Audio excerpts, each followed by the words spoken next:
국제사회의 관심사가 러시아에 파병된 북한군에 집중된 가운데 2024년 북한 김정은에게 충격을 준 두 건의 사건이 발생했습니다. 2024년 2월 한국과 쿠바의 공식 수교가 그 첫 번째입니다. 북한과 쿠바 간의 협력 관계는 1960년에 쿠바 혁명 직후부터 시작되어 60여 년 이상 지속되어 왔습니다. 쿠바는 북한의 중남미 및 카리브 지역 핵심 거점 국가였습니다.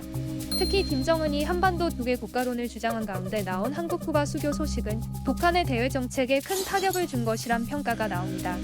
그 여파로 한국과 쿠바의 수교를 저지하는 임무를 맡았던 리일교 쿠바 주재 북한 대사관 참사가 일가족과 함께 망명하기도 했습니다. 외교적 고립과 외화 부족으로 해외 공관 축소에 나선 북한 입장에선 전통적 오방국이던 쿠바의 변심에 쓰라린 배신감을 느꼈을 것입니다.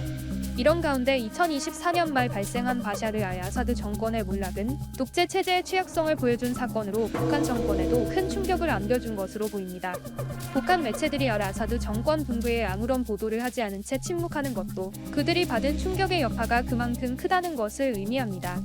시리아 아사드 정권은 1970년 하페즈 알아사드가 쿠데타로 권력을 잡아 시작됐으며 그의 아들 바샤르 알아사드가 2000년 권력을 승계하며 부자 세습 체제를 이어갔습니다. 그러나 2011년 아랍의 봄, 민중봉기가 시작되며 정권은 위기를 맞았습니다. 남부도시 다라에서 청소년들이 벽에 쓴 반정부 구호와 이를 과잉 진압한 공권력이 정권 몰락의 시발점이 되었습니다. 경찰의 진압으로 희생자가 발생하자 민심은 폭발했고 시위는 내전으로 격화되었습니다. 내전은 국제적 대리전으로 변질되었습니다. 러시아와 이란이 정부군을 지원하고 미국과 튀르키예는 반군을 후원하면서 시리아는 국제 갈등의 중심지로 변했습니다. 2015년 러시아의 본격적인 군사 개입으로 정부군이 우위를 점했지만 이후 러시아 우크라이나 전쟁과 이스라엘 하마스 전쟁으로 러시아와 이란의 지원이 약화되었습니다. 이를 틈타 반군은 제2의 도시 알레포와 수도 다마스쿠스를 연달아 점령하며 정권을 무너뜨렸습니다. 바샤르 알아사드 대통령은 러시아로 망명한 것으로 전해졌습니다.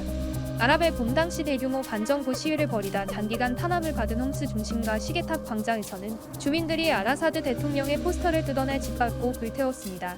수많은 차가 광장에 모여 기쁨의 경적을 울리는 동안 일부 시민들은 땅바닥에 엎드려 기도를 올렸습니다. 북한은 시리아와 독재체제, 부자 세습, 국제적 고립이라는 공통점을 가지고 있습니다. 시리아와 북한의 관계는 하페즈 알아사드 전 시리아 대통령과 김일성의 만남을 계기로 본격화되었습니다. 시리아는 북한의 1인 독재체제와 주민들의 지도자 숭배 문화를 모방하려는 의도로 북한과 접촉을 시도했습니다. 북한 세습 독재체제는 시리아 아사드 가문이 장기 집권 체제를 구축하는 데 참고 자료가 되었습니다. 김일성과 김정일 그리고 김정은으로 이어지는 북한의 3대 세습체제와 하페즈 알아사드에서 바샤르 알아사드로 이어지는 시리아의 부자 세습체제는 일란성 쌍둥이라는 평가를 받았습니다.